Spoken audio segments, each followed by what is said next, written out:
ਇਕ ਓੰਕਾਰ ਸਤਨਾਮ ਕਰਤਾ ਪੁਰਖ ਨਿਰਭਉ ਨਿਰਵੈਰ ਅਕਾਲ ਮੂਰਤ ਅਜੂਨੀ ਸੈਭੰ ਗੁਰ ਪ੍ਰਸਾਦ। ਧੰਨ ਵਾਹਿਗੁਰੂ ਸਾਹਿਬ ਜੀਓ।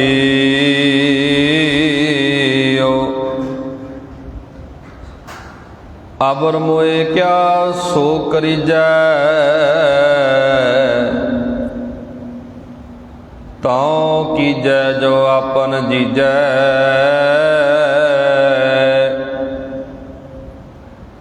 ਮੈਂ ਨਾ ਮਰੋ ਮਰਬੋ ਸੰਸਾਰਾ, ਅਬ ਮੋਹਿ ਮਿਲਿਓ ਹੈ ਜਿਆਵਨਹਾਰਾ।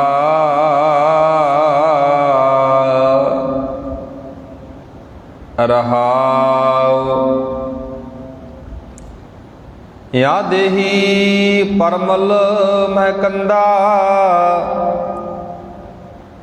ਤਾਂ ਸੁਖ ਵਿਸਰੇ ਪਰਮਾਨੰਦਾ। ਕੋਟਾ ਏਕ ਪੰਚ ਪਨਹਾਰੀ, ਟੂਟੀ ਲਾਜ ਪਰੈ ਮਤ ਹਾਰੀ। ਕਹੋ ਕਬੀਰ ਇਕ ਬੁੱਧ ਵਿਚਾਰੀ, ਨਾਉ ਕੁਵਟਾ ਨਾ ਪਨਹਾਰੀ। ਕਹੋ ਕਬੀਰ ਇਕ ਬੁੱਧ ਵਿਚਾਰੀ, ਨਾਉ ਕੁਵਟਾ ਨਾ ਪਨਹਾਰੀ।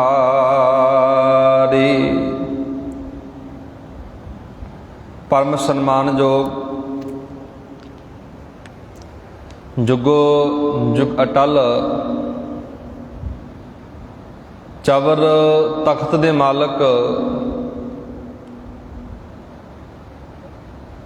ਸਾਹਿਬ ਸਤਿਗੁਰੂ ਧੰਨ ਧੰਨ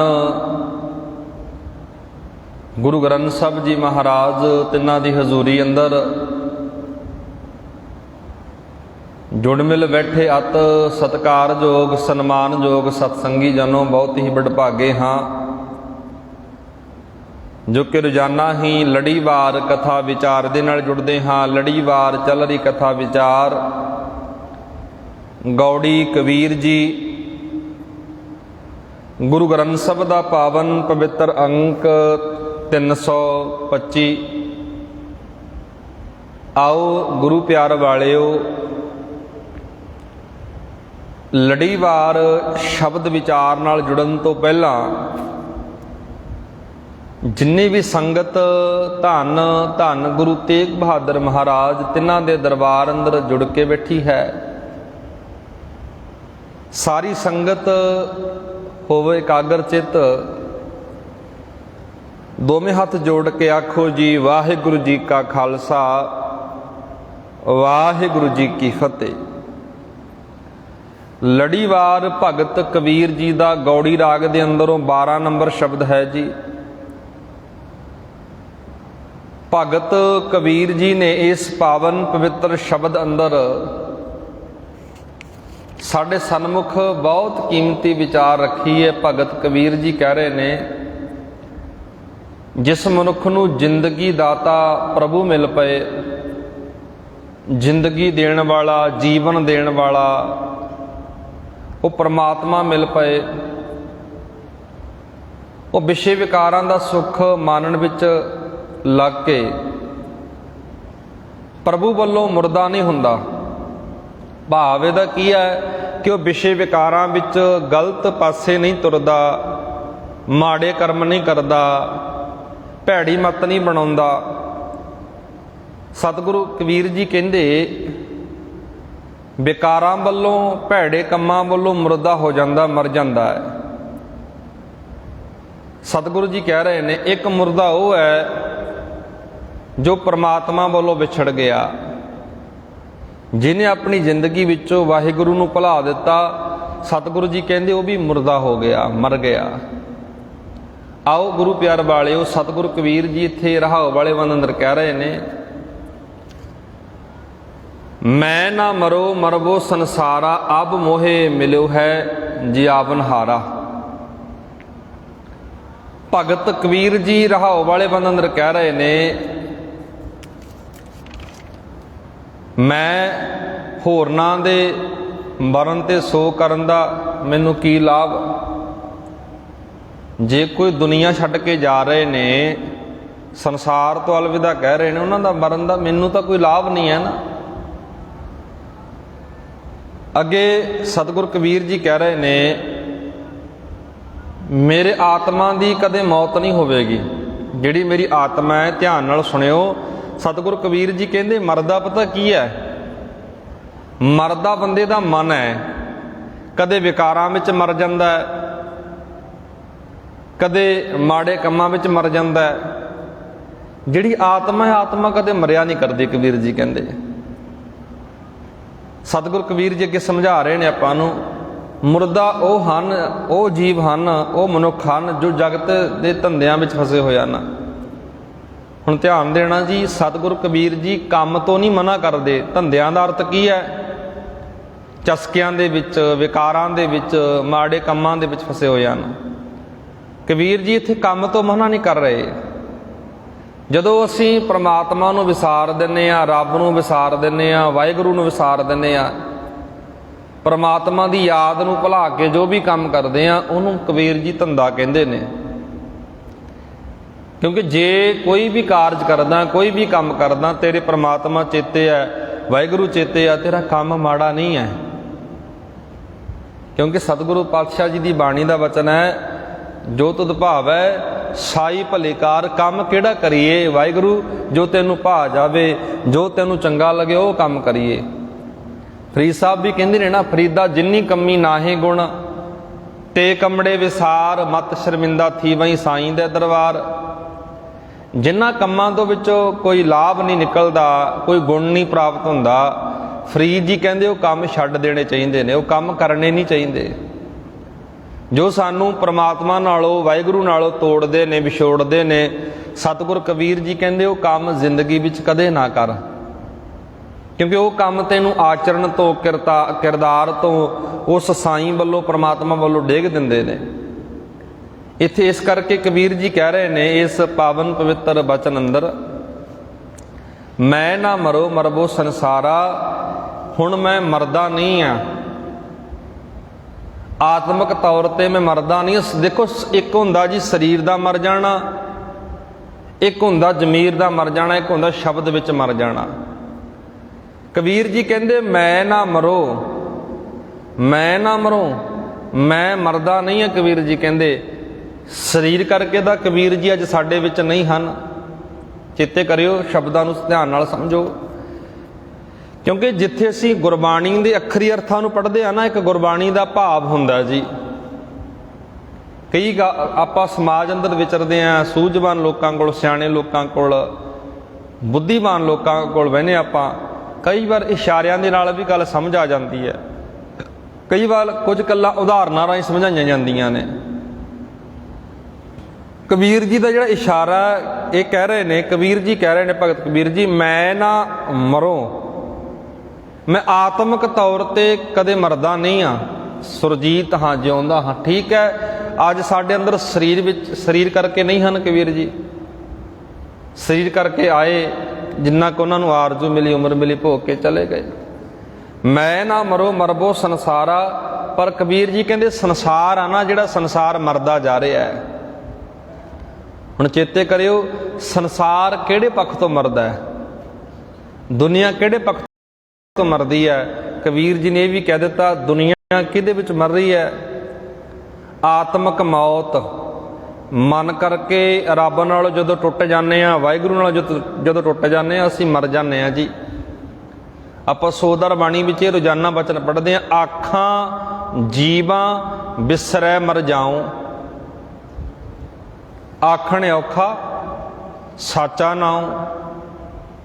ਵੈਸੇ ਜ਼ਬਾਨ ਨਾਲ ਕਹਿਣਾ ਨਾਮ ਕੋਈ ਔਖਾ ਨਹੀਂ ਹੈ। ਕੋਈ ਅੱਲਾ ਕਹਿ ਲਓ, ਕੋਈ ਵਾਹਿਗੁਰੂ ਕਹਿ ਲਓ, ਕੋਈ ਰਾਮ ਕਹਿ ਲਓ, ਪਰਮੇਸ਼ਰ ਕਹਿ ਲਓ, ਔਖਾ ਨਹੀਂ ਹੈ।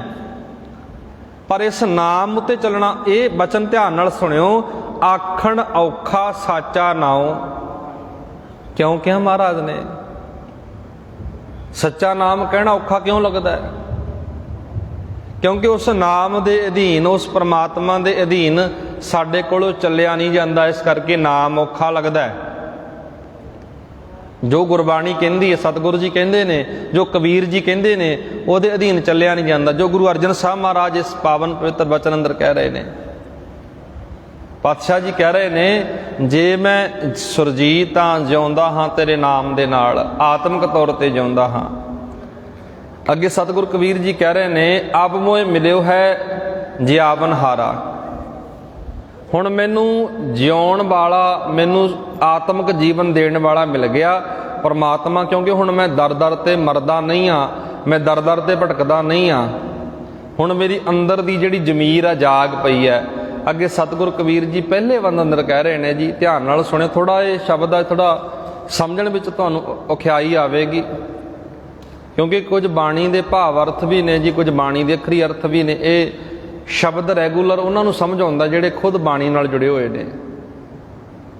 ਕੁਝ ਬਾਣੀ ਅੰਦਰ ਸਿੰਪਲ ਉਦਾਹਰਨਾਂ ਵੀ ਆ ਜਾਂਦੇ ਨੇ, ਗੱਲ ਛੇਤੀ ਪਕੜ ਵਿੱਚ ਆ ਜਾਂਦੀ ਹੈ। ਇੱਥੇ ਕਬੀਰ ਜੀ ਕਹਿ ਰਹੇ ਨੇ, ਅਬਰ ਮੋਏ ਕਿਆ ਸੋਗ ਕਰੀਜੈ, ਤਉ ਕੀਜੈ ਜੋ ਆਪਨ ਜੀਜੈ। ਜੇ ਕੋਈ ਹੋਰ ਮਰਦਾ ਉਹਦਾ ਸੋਗ ਕਰਨ ਦਾ ਤੈਨੂੰ ਕੋਈ ਲਾਭ ਨਹੀਂ ਹੈ, ਤੈਂ ਵੀ ਮਰਨਾ ਹੈ। ਹੁਣ ਇੱਥੇ ਕਬੀਰ ਜੀ ਕਿਹੜੇ ਪੱਖ ਤੋਂ ਗੱਲ ਕਰ ਰਹੇ ਨੇ? ਜੇ ਕੋਈ ਆਤਮਿਕ ਤੌਰ ਤੇ ਮਨ ਕਰਕੇ ਮਰਦਾ ਨਾ, ਉਹਦਾ ਸੋਗ ਕਰਨ ਦਾ ਤੈਨੂੰ ਲਾਭ ਨਹੀਂ ਹੋਣਾ, ਕਿਉਂਕਿ ਉਹਦੇ ਕੀਤੇ ਕਰਮਾਂ ਦਾ ਫਲ ਉਹਨੂੰ ਮਿਲ ਰਿਹਾ ਹੈ। ਤਉ ਨਾ ਜੀਜੈ ਜੋ ਆਪਨ, ਤਉ ਨਾ ਕੀਜੈ ਜੋ ਆਪਨ ਜੀਜੈ। ਸਤਿਗੁਰੂ ਕਬੀਰ ਜੀ ਅੱਗੇ ਆਪਾਂ ਨੂੰ ਪਹਿਲੇ ਬੰਦ ਅੰਦਰ ਕਹਿ ਰਹੇ ਨੇ, ਇਹ ਵਿਚਾਰ ਦੇ ਰਹੇ ਨੇ, ਉਹਨਾਂ ਦੇ ਵਿਛੋੜੇ ਦਾ, ਸੋਗ ਦਾ ਕੀ ਕਰੀਏ,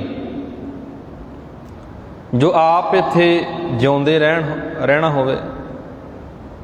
ਜੇ ਉਹਨਾਂ ਦਾ ਵਿਛੋੜਾ ਪੈ ਗਿਆ, ਸੋ ਸਤਿਗੁਰੂ ਕਬੀਰ ਜੀ ਕਹਿੰਦੇ, ਕਿਉਂਕਿ ਜਾਣਾ ਤਾਂ ਅਸੀਂ ਨੇ ਵੀ ਹੈ, ਸੋ ਕਿਹੜੀ ਗੱਲ ਦਾ ਕਰੀਏ? ਕਬੀਰ ਜੀ ਕਹਿੰਦੇ, ਭਾਈ ਜੋ ਤੂੰ ਰੋਜ਼ਾਨਾ ਨਿਤ ਮਰਦਾ ਨਾ, ਆਤਮਿਕ ਤੌਰ ਤੇ ਮਨ ਕਰਕੇ ਵਿਕਾਰਾਂ ਦੇ ਵਿੱਚ ਤੇਰਾ ਮਨ ਡਿੱਗਿਆ ਰਹਿੰਦਾ ਹੈ, ਵਿਕਾਰਾਂ ਦੀ ਕੂਈ ਅੰਦਰ ਤੇਰਾ ਮਨ ਡਿੱਗਿਆ ਰਹਿੰਦਾ ਹੈ, ਗਲਤ ਪਾਸੇ ਤੇਰਾ ਮਨ ਚੱਲਦਾ ਹੈ, ਗਲਤ ਪਾਸੇ ਤੇਰਾ ਮਨ ਦੌੜਦਾ ਹੈ। ਭਾਈ ਪਾਤਸ਼ਾਹ ਜੀ ਕਹਿ ਰਹੇ ਨੇ, ਉਹਨਾਂ ਦੇ ਵਿਛੋੜੇ ਦਾ ਸੋਗ ਤਾਂ ਕੀ ਕਰੀਏ? ਆਪ ਤਾਂ ਇੱਥੇ ਰਹਿਣਾ ਨਹੀਂ, ਆਪ ਵੀ ਅਸੀਂ ਨਹੀਂ ਜਾਣਾ ਹੈ। ਇੱਥੇ ਕਬੀਰ ਜੀ ਇਹ ਗੱਲ ਕਹਿ ਰਹੇ ਨੇ, ਆਤਮਿਕ ਤੌਰ ਤੇ ਵਿਕਾਰਾਂ ਵਿੱਚ ਮਰਿਆ ਨਾ ਕਰ, ਮਨ ਕਰਕੇ ਨਾ ਮਰਿਆ ਕਰ। ਸਰੀਰ ਕਰਕੇ ਤਾਂ ਸਾਰਿਆਂ ਨੇ ਆਪੋ ਆਪਣੀ ਬਾਰੀ ਤੁਰ ਜਾਣਾ। ਅਗਲਾ ਜਿਹੜਾ ਬੰਦਾ ਹੈ ਜੀ, ਅਗਲੇ ਬੰਦੇ ਅੰਦਰ ਕਹਿ ਰਹੇ ਨੇ, 2 ਨੰਬਰ ਜਿਹੜਾ ਬੰਦਾ ਹੈ, ਯਾ ਦੇਹੀ ਪਰਮਲ ਮਹਿ ਕੰਦਾ,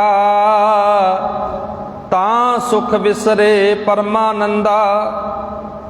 ਜਾਂ ਦੇਹੀਦਾਰ ਦਾ ਇਸ ਦੇਹੀ ਦੇ ਉੱਤੇ ਵੱਡੀਆਂ ਸੁਗੰਧੀਆਂ ਵਾਲੇ ਪਦਾਰਥ ਲਾਈਦੇ ਨੇ। ਜਾਂ ਦੇਹੀ ਪਰਮਲ ਮਹਿ ਕੰਦਾ, ਤਾਂ ਸੁਖ ਵਿਸਰੈ, ਤਾਂ ਸੁਖ ਵਿਸਰੈ ਪਰਮਾਨੰਦਾ। ਸਤਿਗੁਰ ਕਬੀਰ ਜੀ 2 ਨੰਬਰ ਬੰਦ ਅੰਦਰ ਕਹਿ ਰਹੇ ਨੇ ਜੀ, ਬੜੇ ਕੀਮਤੀ ਵਿਚਾਰ ਸਾਨੂੰ ਸਮਝਾ ਰਹੇ ਨੇ। ਮਨੁੱਖ ਇਸ ਸਰੀਰ ਤੇ ਕਈ ਸੁਗੰਧੀਆਂ ਵਾਲੇ ਪਦਾਰਥ ਮਲਦਾ ਲਾਉਂਦਾ ਹੈ, ਇਹਨਾਂ ਨੂੰ ਸੁੱਖ ਵਿੱਚ ਉਹ ਪਰਮਾਨੰਦ, ਆਨੰਦ ਸਰੂਪ ਪਰਮਾਤਮਾ ਭੁੱਲ ਜਾਂਦਾ ਹੈ। ਕਈ ਵਾਰ ਇੰਨੀਆਂ ਸੁਗੰਧੀਆਂ ਵਾਲੇ ਪਦਾਰਥ ਤਨ ਉੱਤੇ ਲਾ ਲਏ, ਉਹਨਾਂ ਦੀ ਸੁਗੰਧ ਵਿੱਚ ਹੀ ਬੰਦਾ ਉਲਝ ਜਾਂਦਾ ਹੈ। ਜੋ ਅਸਲ ਸੁਗੰਧ ਦੇਣ ਵਾਲਾ ਪਰਮਾਤਮਾ ਵਾਹਿਗੁਰੂ ਹੈ, ਉਹਨੂੰ ਨਹੀਂ ਕਦੇ ਯਾਦ ਕਰਦਾ, ਉਹਨੂੰ ਨਹੀਂ ਕਦੇ ਚੇਤੇ ਕਰਦਾ। ਇਹਨਾਂ ਵਿੱਚ ਗਲਤਾਨ ਹੋ ਗਿਆ। ਅੱਗੇ ਕਬੀਰ ਜੀ ਕਹਿ ਰਹੇ ਨੇ ਜੀ, 3 ਨੰਬਰ ਜਿਹੜਾ ਬੰਦਾ, ਕੁਆਟਾ ਏਕ ਪੰਚ ਪਨਹਾਰੀ, ਟੂਟੀ ਲਾਜ ਭਰੈ ਮਤਹਾਰੀ। ਸ਼ਬਦ ਦਾ 3 ਨੰਬਰ ਬੰਦਾ ਜੀ, ਕੁਆਟਾ ਦਾ ਅਰਥ ਹੁੰਦਾ ਜੀ ਖੂਹ। ਇਹ ਸ਼ਬਦ ਨਿੱਕਾ ਜਿਹਾ ਖੂਹ ਕਹਿ ਲਓ, ਖੂਹੀ ਕਹਿ ਲਓ। ਇੱਥੇ ਖੂਹ ਪਤਾ ਕਿਹਨੂੰ ਕਿਹਾ ਜੀ? ਇਹਦਾ ਭਾਵ ਅਰਥ ਹੈ ਜੀ, ਧਿਆਨ ਨਾਲ ਸਮਝਿਓ, ਮੈਂ ਦੁਬਾਰਾ ਫਿਰ ਦੱਸ ਦਿੰਦਾ। ਇੱਥੇ ਖੂਹ ਦਾ ਅਰਥ ਕਬੀਰ ਜੀ ਨੇ ਕਿਹ ਤੋਂ ਲਿਆ? ਸਰੀਰ ਤੋਂ ਲਿਆ। ਕਬੀਰ ਜੀ ਸਰੀਰ ਨੂੰ ਵੀ ਖੂਹ ਕਹਿ ਰਹੇ ਨੇ, ਸਰੀਰ ਖੂਹ ਵਰਗਾ ਹੈ ਇੱਕ। ਅੱਗੇ ਸਤਿਗੁਰ ਕਬੀਰ ਜੀ ਕਹਿੰਦੇ, ਪਨਹਾਰੀ ਦਾ ਅਰਥ ਕੀ ਹੁੰਦਾ ਜੀ? ਪਾਣੀ ਭਰਨ ਵਾਲੀਆਂ ਚੜਖੜੀਆਂ। ਪੁਰਾਤਨ ਸਮਾਂ ਹੁੰਦਾ ਸੀ, ਥੋੜਾ ਪੁਰਾਤਨ ਸਮੇਂ ਵੱਲ ਜਾਵਾਂਗੇ ਨਾ, ਬਜ਼ੁਰਗ ਬੈਠੇ ਨੇ, ਇਹਨਾਂ ਨੂੰ ਜ਼ਿਆਦਾ ਪਤਾ ਹੋਵੇਗਾ। ਪੁਰਾਣੇ ਸਮਿਆਂ ਅੰਦਰ ਟਿੰਡਾਂ ਦੇ ਨਾਲ ਪਾਣੀ ਦੀ ਵਰਤੋਂ ਕੀਤੀ ਜਾਂਦੀ ਸੀ। ਪੁਰਾਤਨ ਸਮਿਆਂ ਅੰਦਰ ਚਰਖੜੀਆਂ ਦੇ ਨਾਲ, ਖੂਹ ਤੇ ਚਰਖੜੀ ਲੱਗੀ ਹੁੰਦੀ ਸੀ, ਪਾਣੀ ਕੱਢਿਆ ਜਾਂਦਾ ਸੀ। ਸਤਿਗੁਰ ਕਬੀਰ ਜੀ ਨੇ ਇੱਕ ਪੁਰਾਤਨ ਉਦਾਹਰਨ ਵਰਤੀ ਹੈ, ਬਹੁਤ ਪੁਰਾਣੀ ਉਦਾਹਰਨ ਵਰਤੀ ਹੈ। ਸਤਿਗੁਰੂ ਕਬੀਰ ਜੀ ਇੱਥੇ ਇਸ ਸ਼ਬਦ ਅੰਦਰ ਕਹਿ ਰਹੇ ਨੇ, ਸਰੀਰ ਮਾਨੋ ਇੱਕ ਨਿੱਕਾ ਜਿਹਾ ਖੂਹ ਹੈ, 5 ਗਿਆਨ ਇੰਦਰੇ ਮਾਨੋ 5 ਚਰਖੜੀਆਂ ਹਨ, ਮਾਰੀ ਹੋਈ ਮੱਤ ਲੱਜ ਤੋਂ ਬਿਨਾਂ ਪਾਣੀ ਭਰ ਰਹੀ ਹੈ। ਲੱਜ ਦਾ ਅਰਥ ਹੁੰਦਾ ਜੀ ਰੱਸਾ, ਭਾਵ ਵਿਕਾਰਾਂ ਵਿੱਚ ਫਸੀ ਹੋਈ ਮੱਤ ਗਿਆਨ ਇੰਦਰੀਆਂ ਦੇ ਰਾਹੀਂ ਵਿਕਾਰਾਂ ਵਿੱਚੋਂ ਸੁੱਖ ਲੈਣ ਦੇ ਵਿਅਰਥ ਯਤਨ ਕਰ ਰਹੀ ਹੈ। ਕਿਉਂਕਿ ਇੱਕ ਉਦਾਹਰਨ ਵਰਤੀ ਜੀ, ਜੇ ਪਾਣੀ ਭਰਨਾ ਨਾ ਖੂਹ ਵਿੱਚੋਂ, ਪਾਣੀ ਭਰਨ ਦੇ ਲਈ ਮਜ਼ਬੂਤ ਰੱਸੇ ਦੀ ਲੋੜ ਪੈਂਦੀ। ਜੇ ਕੋਈ ਟੁੱਟਿਆ ਹੋਇਆ ਰੱਸਾ, ਜੋ ਕੱਚਾ ਰੱਸਾ ਵਰਤੇਗਾ, ਉਹ ਟੁੱਟ ਜਾਂਦਾ ਛੇਤੀ, ਪਾਣੀ ਨਹੀਂ ਸਾਡੇ ਕੋਲ ਭਰਿਆ ਜਾਂਦਾ। ਕਬੀਰ ਜੀ ਨੇ ਇੱਕ ਉਦਾਹਰਨ ਵਰਤੀ। ਯਤਨ ਵੀ ਅਸੀਂ ਧਾਰਮਿਕ ਤੌਰ ਤੇ ਗੱਲ ਕਰ ਲਓ, ਸਰੀਰਕ ਤੌਰ ਤੇ ਵੀ ਅਸੀਂ ਯਤਨ ਇਹੀ ਕਰ ਰਹੇ ਹਾਂ। ਜਿੱਥੋਂ ਕੁਝ ਨਿਕਲਦਾ ਨਹੀਂ, ਜਿੱਥੋਂ ਕੁਝ ਪ੍ਰਾਪਤ ਨਹੀਂ ਹੁੰਦਾ, ਅਸੀਂ ਆਪਣੇ ਮਨ ਨੂੰ ਉੱਥੇ ਜੋੜ ਕੇ ਬੈਠੇ ਹਾਂ। ਸੰਸਾਰ ਅੰਦਰ ਝਾਤ ਮਾਰ ਕੇ ਵੇਖੋ, ਕੋਈ ਬੰਦਾ ਸਰੀਰ ਨਾਲ ਜੁੜ ਗਿਆ, ਕੋਈ ਬੰਦਾ 4 ਇੱਟਾਂ ਨਾਲ ਜੁੜ ਗਿਆ। ਕਬੀਰ ਜੀ ਕਹਿੰਦੇ ਇਹ ਤਾਂ ਇਸ ਤਰ੍ਹਾਂ ਦੀ ਬਾਤ ਹੋ ਗਈ ਜਿਵੇਂ ਕੋਈ ਟੁੱਟੇ ਹੋਏ ਰੱਸੇ ਨਾਲ, ਕੱਚੇ ਰੱਸੇ ਨਾਲ ਖੂਹ ਵਿੱਚੋਂ ਪਾਣੀ ਕੱਢਣ ਦਾ ਯਤਨ ਕਰੇ, ਪਰ ਖੂਹ ਵਿੱਚੋਂ ਪਾਣੀ ਕਿਵੇਂ ਨਿਕਲੂਗਾ? ਕਿਉਂਕਿ ਰੱਸਾ ਮਜ਼ਬੂਤ ਨਹੀਂ ਹੈ, ਰੱਸਾ ਪੱਕਾ ਨਹੀਂ ਹੈ। ਖੂਹ ਵਿੱਚੋਂ ਪਾਣੀ ਕੱਢਣ ਵਾਸਤੇ ਰੱਸਾ ਮਜ਼ਬੂਤ ਹੋਣਾ ਚਾਹੀਦਾ, ਫੇਰ ਖੂਹ ਵਿੱਚੋਂ ਪਾਣੀ ਨਿਕਲ ਸਕਦਾ ਹੈ। ਕਬੀਰ ਜੀ ਕਹਿੰਦੇ ਤੇਰੇ ਯਤਨ ਵਿਅਰਥ ਨੇ ਭਾਈ। ਇੱਥੇ ਕਬੀਰ ਜੀ ਕਹਿ ਰਹੇ ਨੇ, ਕੁਆਟਾ ਏਕ ਪੰਚ ਪਨਹਾਰੀ। ਕਬੀਰ ਜੀ ਕਹਿ ਰਹੇ ਨੇ, ਸਰੀਰ ਮਾਨੋ ਇੱਕ ਖੂਹ ਹੈ, ਟੂਟੀ ਲਾਜ ਭਰੈ ਮਤਹਾਰੀ। ਲਾਜ ਕੱਚੀ ਰੱਸੀ ਟੁੱਟ ਜਾਂਦੀ ਹੈ, ਕੱਚਾ ਰੱਸਾ ਟੁੱਟ ਜਾਂਦਾ, ਭਰੈ ਮਤਹਾਰੀ। ਸਤਿਗੁਰ ਕਬੀਰ ਜੀ ਕਹਿੰਦੇ ਫਿਰ ਮੱਤ ਆ ਨਾ, ਜਿਹੜੀ ਮੱਤ ਵਿਕਾਰਾਂ ਦੇ ਨਾਲ ਭਰ ਜਾਂਦੀ ਹੈ। ਕਹੋ ਕਬੀਰ ਇੱਕ ਬੁੱਧ ਵਿਚਾਰੀ, ਨਾ ਉਹ ਕੁਆਟਾ ਨਾ ਪਨਹਾਰੀ। ਕਬੀਰ ਜੀ ਇੱਥੇ ਨਿਰਣੇ ਤੇ ਪਹੁੰਚੇ ਨੇ। ਕਬੀਰ ਜੀ ਇੱਥੇ ਬੜੀ ਪਿਆਰੀ ਵਿਚਾਰ ਦੇ ਰਹੇ ਨੇ, ਸਮਝਾ ਰਹੇ ਨੇ। ਕਬੀਰ ਜੀ ਕਹਿੰਦੇ, ਹੇ ਕਬੀਰ ਆਖ, ਜਦੋਂ ਵਿਕਾਰਾਂ ਵਾਲੀ ਮੱਤ ਆ ਜਿਹੜੀ, ਬੁੱਧ ਆ ਜਿਹੜੀ, ਅੰਦਰ ਜਾਗ ਲੱਗ ਪਈ, ਅੰਦਰ ਗੁਰੂ ਦੇ ਸ਼ਬਦ ਦਾ ਜਾਗ ਲੱਗ ਪਿਆ ਨਾ, ਤਦੋਂ ਨਾ ਸਰੀਰਕ ਮੋਹ ਰਿਹਾ, ਨਾ ਵਿਕਾਰਾਂ ਵਾਲੇ ਖਿੱਚਣ ਵਾਲੇ ਉਹ ਇੰਦਰੇ ਰਹੇ। ਜਿਹੜੇ ਸਾਨੂੰ ਇੰਦਰੇ ਨਾ ਵਿਕਾਰਾਂ ਵੱਲ ਖਿੱਚ ਕੇ ਲੈ ਕੇ ਜਾਂਦੇ ਸੀ। ਅੱਖਾਂ ਦਾ ਕੰਮ ਕੀ ਹੁੰਦਾ? ਵੇਖਣਾ। ਕੰਨਾਂ ਦਾ ਕੰਮ ਸੁਣਨਾ ਹੁੰਦਾ, ਰਸਨਾ ਦਾ ਕੰਮ ਬੋਲਣਾ। ਇਹ ਜਿਹੜੇ ਸਾਡੇ ਇੰਦਰੇ ਨੇ ਨਾ, ਇਹ ਸਾਨੂੰ ਵਿਕਾਰਾਂ ਵੱਲ ਖਿੱਚ ਕੇ ਲੈ ਕੇ ਜਾਂਦੇ ਨੇ। ਕਿਉਂ ਲੈ ਕੇ ਜਾਂਦੇ ਨੇ? ਕਿਉਂਕਿ ਜਦੋਂ ਮਨ ਬੇਕਾਬੂ ਹੋ ਜਾਂਦਾ ਹੈ, ਮਨ ਸਰੀਰ ਦਾ ਡਰਾਈਵਰ ਹੈ। ਜਦੋਂ ਇਸ ਸਰੀਰ ਵਿੱਚ ਬੈਠਾ ਮਨ ਬੇਕਾਬੂ ਹੋ ਗਿਆ ਜੀ, ਅੱਖਾਂ ਵੀ ਪਰਾਇਆ ਘਰ ਤੇ ਪਰਾਇਆ ਤਨ ਵੇਖਣਗੀਆਂ। ਸਰੀਰ ਵਿੱਚ ਬੈਠਾ ਡਰਾਈਵਰ ਮਨ ਬੇਕਾਬੂ ਹੋ ਗਿਆ, ਕੰਨ ਕਿਸੇ ਦੀ ਨਿੰਦਿਆ ਚੁਗਲੀ ਵੱਲ ਲੱਗਣਗੇ। ਕਬੀਰ ਜੀ ਦਾ ਸ਼ਬਦ ਥੋੜਾ ਸਮਝਣ ਵਿੱਚ ਤੁਹਾਨੂੰ ਔਖਾ ਲੱਗੇਗਾ, ਪਰ ਕਬੀਰ ਜੀ ਨੇ ਇਸ ਭਾਵ ਵਿੱਚ ਇਹ ਗੱਲ ਕਹੀ ਹੈ, ਭਾਈ ਵਿਸ਼ੇ ਵਿਕਾਰਾਂ ਦੀ ਖੂਹੀ ਵਿੱਚੋਂ ਨਿਕਲ ਕੇ ਉਸ ਪ੍ਰਮਾਤਮਾ ਦਾ ਨਾਮ ਰੂਪੀ ਜਲ ਪੀ ਕੇ, ਅੰਮ੍ਰਿਤ ਰੂਪੀ ਜਲ ਪੀ ਕੇ ਆਪਣੀ ਜ਼ਿੰਦਗੀ ਨੂੰ ਸਵਾਰ। ਆਪਣੀ ਖੋਟੀ ਮੱਤ ਹੈ, ਜਿਹੜੀ ਭੈੜੀ ਮੱਤ ਹੈ, ਉਹਨੂੰ ਦੂਰ ਕਰ। ਇਹ ਲੜੀਵਾਰ 12 ਨੰਬਰ ਸ਼ਬਦ ਦੀ ਆਪਾਂ ਵਿਚਾਰ ਕੀਤੀ ਹੈ ਜੀ। ਕੱਲ ਨੂੰ ਆਪਾਂ ਜਿਹੜੀ ਵਿਚਾਰ ਕਰਨੀ ਹੈ 13 ਨੰਬਰ ਸ਼ਬਦ ਦੀ ਆਪਾਂ ਵਿਚਾਰ ਕਰਾਂਗੇ। ਆਓ ਗੁਰਮੁਖੋ, ਜੋ ਲੜੀਵਾਰ ਵਿਚਾਰ ਚੱਲ ਰਹੀ ਹੈ ਗੁਰੂ ਅਰਜਨ ਸਾਹਿਬ ਦੇ ਜੀਵਨ ਬਾਰੇ, ਪਿਛਲੇ ਦੀਵਾਨਾਂ ਵਿੱਚ ਆਪਾਂ ਜਿਹੜੀ ਪਰਸੋਂ ਦੇ ਦੀਵਾਨਾਂ ਵਿੱਚ ਗੱਲ ਕੀਤੀ ਸੀ, ਅਕਬਰ ਦੀ ਨੀਤੀ ਬਾਰੇ ਗੱਲ ਕੀਤੀ ਸੀ। ਅਕਬਰ ਦੀ ਨੀਤੀ ਵਧੀਆ ਰਹੀ। ਅਕਬਰ ਤੋਂ ਬਾਅਦ ਅਕਬਰ ਦਾ ਪੁੱਤਰ ਸਲੀਮ, ਜਿਹਦਾ ਨਾਮ ਹੈ, ਤਖਤ ਉੱਤੇ ਬਹਿੰਦਾ, ਦਿੱਲੀ ਦੇ ਤਖਤ ਉੱਤੇ ਬਹਿੰਦਾ, ਜਹਾਂਗੀਰ ਬਾਦਸ਼ਾਹ ਦੇ ਨਾਮ ਨਾਲ ਮਸ਼ਹੂਰ ਹੋ ਜਾਂਦਾ ਹੈ। ਅਕਬਰ ਸੀ ਜਿਹੜਾ, ਧਿਆਨ ਨਾਲ ਸੁਣਿਓ ਜੀ, ਇੱਕ ਪਾਸੇ ਬਾਬੇ ਕੇ ਨੇ, ਇੱਕ ਪਾਸੇ ਬਾਬਰ ਕੇ ਨੇ।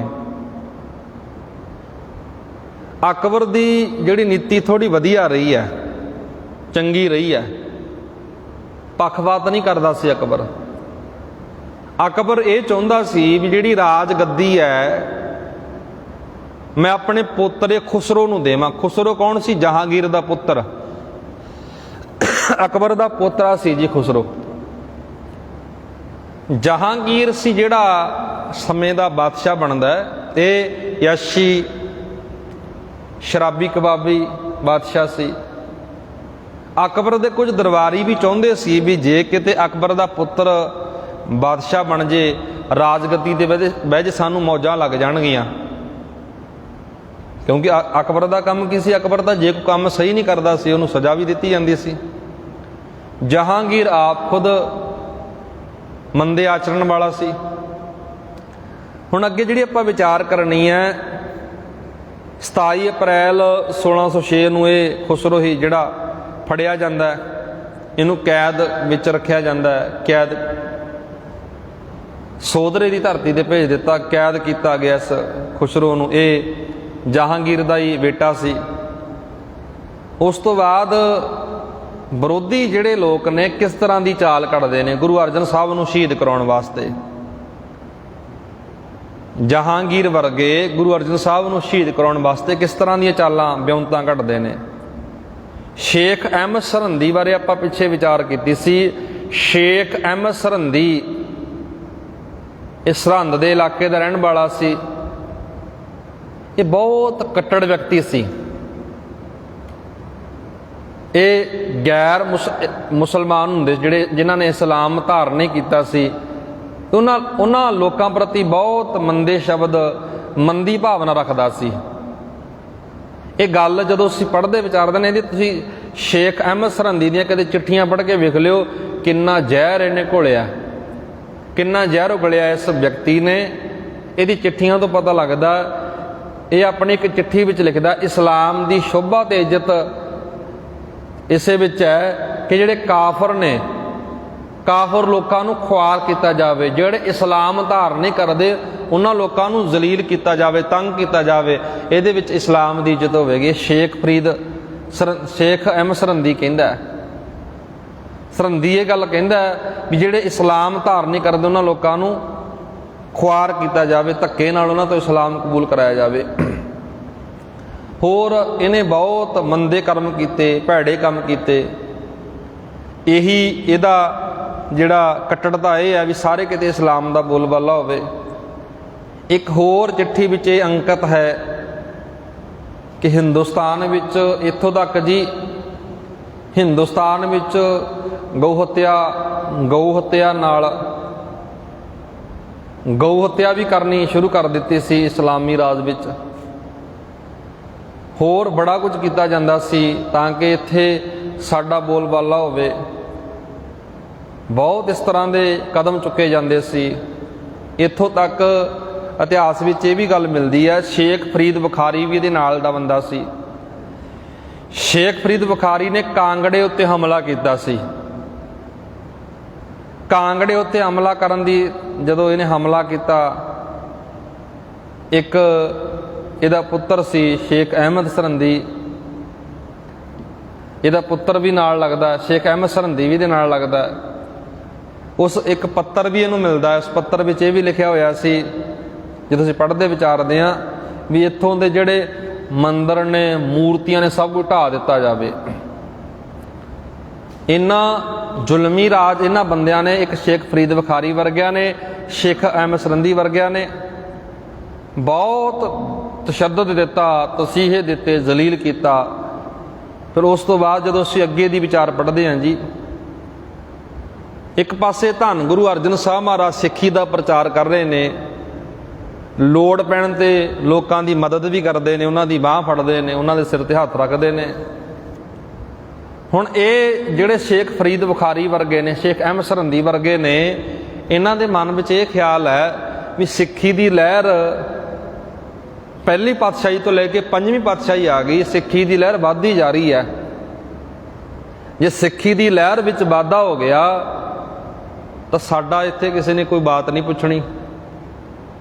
ਰਾਜ ਭਾਗ, ਰਾਜ ਦਰਬਾਰ ਅੰਦਰ ਸਾਡੀ ਸ਼ੋਭਾ ਸ਼ਾਨ ਘਟ ਜਾਣੀ ਹੈ। ਇਹਨਾਂ ਨੇ ਪੂਰਾ ਅੱਡੀ ਚੋਟੀ ਦਾ ਜ਼ੋਰ ਲਾ ਕੇ ਰੱਖਿਆ। ਸਿੱਖੀ ਦੇ ਵਿਰੋਧ ਵਿੱਚ ਇਹਨਾਂ ਨੇ ਬਹੁਤ ਕੁਝ ਲਿਖਿਆ, ਬਹੁਤ ਕੁਝ ਜ਼ਹਿਰ ਉਗਲਿਆ। ਗੁਰੂ ਅਰਜਨ ਸਾਹਿਬ ਮਹਾਰਾਜ ਸਭ ਕੁਝ ਦੇਖਦੇ ਰਹੇ। ਗੁਰੂ ਅਰਜਨ ਸਾਹਿਬ ਮਹਾਰਾਜ ਆਪਣਾ ਨਿਰੰਤਰ ਪ੍ਰਚਾਰ ਕਰਦੇ ਰਹੇ। ਇਹਨਾਂ ਲੋਕਾਂ ਨੇ, ਜਿਹੜੇ ਲੋਕ ਸੀ, ਇੱਕ ਝੂਠੀ ਸ਼ਿਕਾਇਤ ਬਣਾਈ। 23 ਮਈ 1606 ਦੇ ਵਿੱਚ ਜਦੋਂ ਇਹ ਬਾਦਸ਼ਾਹ ਕੋਲ ਇੱਕ ਝੂਠੀ ਸ਼ਿਕਾਇਤ ਕਰਦੇ ਨੇ ਨਾ, ਜਹਾਂਗੀਰ ਬਾਦਸ਼ਾਹ ਸੀ ਉਸ ਸਮੇਂ ਦਾ, ਇਹਨਾਂ ਨੇ ਇੱਕ ਸ਼ਿਕਾਇਤ ਕੀਤੀ। ਸ਼ਿਕਾਇਤ ਵਿੱਚ ਲਿਖਿਆ ਕਿ ਗੋਇੰਦਵਾਲ ਸਾਹਿਬ ਦੀ ਧਰਤੀ ਤੇ ਤੁਹਾਡੇ ਪੁੱਤਰ ਖੁਸਰੋ ਦੀ ਮਦਦ ਕੀਤੀ ਹੈ ਗੁਰੂ ਅਰਜਨ ਸਾਹਿਬ ਮਹਾਰਾਜ ਨੇ। ਇਤਿਹਾਸਕਾਰ ਇਹ ਲਿਖਦੇ ਨੇ ਜੀ, ਜਿਹੜਾ ਜਹਾਂਗੀਰ ਦਾ ਪੁੱਤਰ ਖੁਸਰੋ ਹੈ ਨਾ, ਇੱਕ ਵਾਰ ਵੀ ਗੁਰੂ ਅਰਜਨ ਸਾਹਿਬ ਨੂੰ ਮਿਲਿਆ ਨਹੀਂ ਹੈ। ਝੂਠੀ ਸਾਜ਼ਿਸ਼, ਝੂਠੀ ਸ਼ਿਕਾਇਤਨਾਮਾ ਦਰਜ ਕਰਕੇ ਇਹ ਗੱਲ ਕਹਿ ਦਿੱਤੀ ਵੀ ਜਿਸ ਵਕਤ ਤੁਸੀਂ ਤਖਤ ਹਾਸਲ ਕਰ ਰਹੇ ਸੀ ਦਿੱਲੀ ਦਾ, ਖੁਸਰੋ ਵੀ ਕਹਿੰਦਾ ਸੀ ਮੈਂ ਵੀ ਤਖਤ ਉੱਤੇ ਬੈਠਾ। ਇਹਨਾਂ ਨੇ ਸ਼ਿਕਾਇਤ ਵਿੱਚ ਲਿਖਿਆ ਕਿ ਉਸ ਵਕਤ ਗੁਰੂ ਅਰਜਨ ਸਾਹਿਬ ਨੇ ਪਨਾਹ ਦਿੱਤੀ ਹੈ ਖੁਸਰੋ ਨੂੰ, ਚੰਦਨ ਦਾ ਟਿੱਕਾ ਵੀ ਖੁਸਰੋ ਦੇ ਲਾਇਆ, ਉਹਨੂੰ ਆਸ਼ੀਰਵਾਦ ਦਿੱਤਾ ਹੈ। ਇਸ ਤਰ੍ਹਾਂ ਦੀਆਂ ਝੂਠੀਆਂ ਮੂਠੀਆਂ ਕਹਾਣੀਆਂ ਜੁੜੀਆਂ ਗਈਆਂ ਸਭ ਜੀ। ਅਸਲੀਅਤ ਇਹ ਹੈ ਕਿ ਜਹਾਂਗੀਰ ਜਦੋਂ ਗੱਦੀ ਤੇ ਬੈਠਣ ਮਗਰੋਂ ਖੁਸਰੋ ਕਦੇ ਵੀ ਗੁਰੂ ਅਰਜਨ ਸਾਹਿਬ ਨੂੰ ਮਿਲਿਆ ਨਹੀਂ ਜੀ। ਠੀਕ ਆ, ਉਹਨੇ ਦਰਿਆ ਪਾਰ ਕੀਤਾ। ਜਦੋਂ ਉਹ ਗੋਇੰਦਵਾਲ ਸਾਹਿਬ ਦੀ ਧਰਤੀ ਦੇ ਲਾਗੋਂ ਦੀ ਦਰਿਆ ਪਾਰ ਕਰਦਾ ਨਾ, ਬਿਆਸ ਦਰਿਆ ਪਾਰ ਕਰਦਾ, ਉਸ ਵਕਤ ਇਤਿਹਾਸਕਾਰ ਲਿਖਦੇ ਨੇ ਗੁਰੂ ਅਰਜਨ ਸਾਹਿਬ ਗੋਇੰਦਵਾਲ ਸਾਹਿਬ ਦੀ ਧਰਤੀ ਤੇ ਹੈ ਨਹੀਂ ਸੀ। ਗੁਰੂ ਅਰਜਨ ਸਾਹਿਬ ਮਹਾਰਾਜ ਤਰਨਤਾਰਨ ਦੀ ਧਰਤੀ ਸੇ ਸੀ, ਕੋੜੀਖਾਨੇ ਦੇ ਕੋਲ, ਕੋੜੀਖਾਨਾ ਜਿੱਥੇ ਬਣਿਆ ਹੋਇਆ, ਤਰਨਤਾਰਨ ਸਾਹਿਬ ਦੀ ਧਰਤੀ ਤੇ ਗੁਰੂ ਅਰਜਨ ਸਾਹਿਬ ਜੀ ਰਹਿ ਰਹੇ ਨੇ।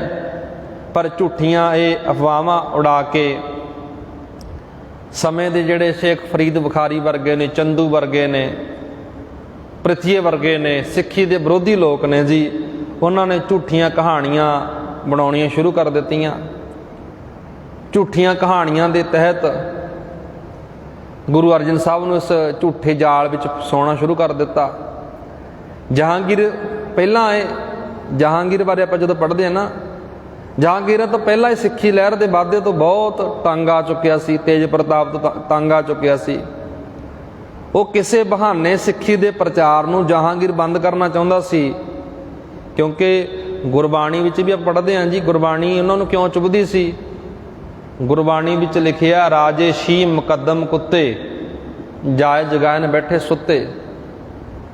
ਸਮੇਂ ਦੇ ਹਾਕਮਾਂ ਨੂੰ ਗੁਰੂ ਸਾਹਿਬ ਨੇ ਬੰਗਾਰ ਪਾਈ ਹੈ। ਇਹ ਗੁਰੂ ਗ੍ਰੰਥ ਸਾਹਿਬ ਦਾ ਜਿਹੜਾ ਪ੍ਰਚਾਰ ਹੈ, ਗੁਰੂ ਗ੍ਰੰਥ ਸਾਹਿਬ ਦੀ ਜਿਹੜੀ ਵਿਚਾਰ ਹੈ, ਗੁਰੂ ਅਰਜਨ ਸਾਹਿਬ ਨੇ ਸੰਪਾਦਨਾ ਕੀਤੀ, ਇਹ ਬਹੁਤ ਵੱਡੀ ਰੁਕਾਵਟ ਬਣ ਰਿਹਾ ਜੀ ਜਹਾਂਗੀਰ ਰਾਹ ਵਿੱਚ। ਇਹ ਵਿਚਾਰ ਉਹਨਾਂ ਦੇ ਹਜ਼ਮ ਨਹੀਂ ਹੁੰਦੀ ਸੀ, ਕਿਉਂਕਿ ਜਹਾਂਗੀਰ ਇੱਕ ਅਯਾਸ਼ੀ ਬੰਦਾ, ਸ਼ਰਾਬੀ ਕਬਾਬੀ ਬੰਦਾ ਸੀ। ਬਾਦਸ਼ਾਹ ਜ਼ਰੂਰ ਬਣ ਗਿਆ, ਪਰ ਇਹ ਚੁੱਕ ਦੇ ਵਿੱਚ ਆ ਕੇ, ਸ਼ੇਖ ਫਰੀਦ ਬੁਖਾਰੀ ਵਰਗਿਆਂ ਦੀ ਚੁੱਕ ਵਿੱਚ ਆ ਕੇ, ਅਹਿਮਦ ਸਰਹੰਦੀਆਂ ਦੀ ਚੁੱਕ ਵਿੱਚ ਆ ਕੇ ਗੁਰੂ ਅਰਜਨ ਸਾਹਿਬ ਪ੍ਰਤੀ ਕਾਨੂੰਨ ਘੜਨੇ ਸ਼ੁਰੂ ਕਰ ਦਿੱਤੇ। ਚੰਗੇਜ਼ ਖਾਨ ਨੇ ਕਾਨੂੰਨ ਘੜਿਆ, ਇਸ ਕਾਨੂੰਨ ਦਾ ਨਾਂ ਯਾਸ਼ਾ ਕਾਨੂੰਨ ਸੀ। ਬਕਾਇਦਾ ਕਾਨੂੰਨ ਬਣਾਏ ਗਏ, ਸਤਿਗੁਰੂ ਮਹਾਰਾਜ ਨੂੰ ਤੱਤੀ ਤਵੀ ਤੇ ਬਹਾਇਆ ਗਿਆ। ਇੱਕੋ ਬਹਾਨਾ ਲਿਆ ਗਿਆ ਵੀ ਗੁਰੂ ਅਰਜਨ ਸਾਹਿਬ ਮਹਾਰਾਜ ਨੇ ਖੁਸਰੋ ਦੀ ਸਹਾਇਤਾ ਕੀਤੀ ਹੈ, ਮੇਰੇ ਪੁੱਤਰ ਦੀ ਸਹਾਇਤਾ ਕਿਉਂ ਕੀਤੀ ਹੈ। ਇੱਕੋ ਬਹਾਨਾ ਬਣਾਇਆ ਗਿਆ। ਹੋਰ ਬਹੁਤ ਭੈੜੀ ਸ਼ਬਦਾਵਲੀ, ਭੱਦੀ ਸ਼ਬਦਾਵਲੀ ਇਹ ਵਰਤਦਾ, ਜੋ ਇੱਥੇ ਆਪਾਂ ਕਹਿ ਨਹੀਂ ਸਕਦੇ। ਬਹੁਤ ਕੁਝ ਇਸ ਤਰ੍ਹਾਂ ਦੀਆਂ ਗੱਲਾਂ ਲਿਖੀਆਂ ਗਈਆਂ ਕਿ ਗੁਰੂ ਅਰਜਨ ਸਾਹਿਬ ਗੋਇੰਦਵਾਲ ਸਾਹਿਬ ਦੀ ਧਰਤੀ ਤੇ ਝੂਠ ਦੀ ਦੁਕਾਨ ਖੋਲ੍ਹ ਕੇ ਬੈਠਾ ਹੈ, ਕਿਉਂਕਿ ਸਤਿਗੁਰੂ ਮਹਾਰਾਜ ਗੁਰੂ ਗ੍ਰੰਥ ਸਾਹਿਬ ਦਾ ਪ੍ਰਚਾਰ ਕਰ ਰਹੇ ਸੀ। ਇਸ ਗੁਰੂ ਗ੍ਰੰਥ ਸਾਹਿਬ ਦੇ ਪ੍ਰਚਾਰ ਨੂੰ ਜਹਾਂਗੀਰ ਬਾਦਸ਼ਾਹ ਤੁਝ ਕੇ ਜਹਾਂਗੀਰੀ ਅੰਦਰ ਲਿਖਦਾ, ਇਹ ਝੂਠ ਦੀ ਦੁਕਾਨ ਹੈ। ਉਹਨੂੰ ਮੂਰਖ ਬੰਦੇ ਨੂੰ ਪਤਾ ਨਹੀਂ ਸੀ ਇਹ ਝੂਠ ਦੀ ਦੁਕਾਨ ਨਹੀਂ, ਇਹ ਤਾਂ ਖਰਾ ਸੌਦਾ, ਸੱਚਾ ਸੌਦਾ ਹੈ। ਇੱਥੇ ਸੱਚ ਤੋਲਿਆ ਜਾਂਦਾ ਹੈ, ਸੱਚੀ ਵਿਚਾਰ ਲੋਕਾਂ ਨੂੰ ਦੱਸੀ ਜਾਂਦੀ ਹੈ। ਸਤਿਗੁਰੂ ਮਹਾਰਾਜ ਇੱਕ ਪਾਸੇ ਗੋਇੰਦਵਾਲ ਸਾਹਿਬ ਮਾਝੇ ਦਾ ਜਿਹੜਾ ਇਲਾਕਾ ਹੈ, ਇਹਨਾਂ ਇਲਾਕਿਆਂ ਵਿੱਚ ਸਿੱਖੀ ਦਾ ਪ੍ਰਚਾਰ ਕਰ ਰਹੇ ਨੇ। ਵਿਰੋਧੀ ਲੋਕ ਵੀ ਪੈਦਾ ਹੁੰਦੇ ਨੇ, ਪਰ ਮਹਾਰਾਜ ਨੂੰ ਡਿੱਗਣ ਵਾਸਤੇ, ਦਬਾਉਣ ਵਾਸਤੇ ਬੜੇ ਯਤਨ ਕੀਤੇ ਗਏ। ਸਤਿਗੁਰੂ ਮਹਾਰਾਜ ਆਪਣਾ ਆਪਾ ਕੁਰਬਾਨ ਕਰ ਗਏ, ਪਰ ਸਿੱਖੀ ਦੀ ਵਿਚਾਰ ਤੋਂ ਮੁਨਕਰ ਨਹੀਂ ਹੋਏ। ਲੋਕਾਂ ਨੂੰ ਸਿੱਖੀ ਦਾ ਜਿਹੜਾ ਪਹਾੜਾ ਹੈ, ਸਿੱਖੀ ਦੀ ਜਿਹੜੀ ਵਿਚਾਰ ਆ, ਉਹਨਾਂ ਨੂੰ ਪੜ੍ਹਾ ਕੇ ਗਏ ਸਤਿਗੁਰੂ ਗੁਰੂ ਅਰਜਨ ਸਾਹਿਬ ਮਹਾਰਾਜ। ਰਹਿੰਦੀ ਵਿਚਾਰ ਆ ਜਿਹੜੀ ਜੀ ਆਪਾਂ ਕੱਲ੍ਹ ਦੇ ਦੀਵਾਨਾਂ ਵਿੱਚ ਕਰਾਂਗੇ। ਬੇਨਤੀ ਕਰਿਓ ਪ੍ਰਵਾਨ। ਅੰਤ ਵਿੱਚ ਫਤਿਹ ਨਾਲ ਪਾਓ ਸਾਂਝ। ਆਖੋ ਜੀ ਵਾਹਿਗੁਰੂ ਜੀ ਕਾ ਖਾਲਸਾ ਵਾਹਿਗੁਰੂ ਜੀ ਕੀ ਫਤਿਹ। ਓੰਕਾਰ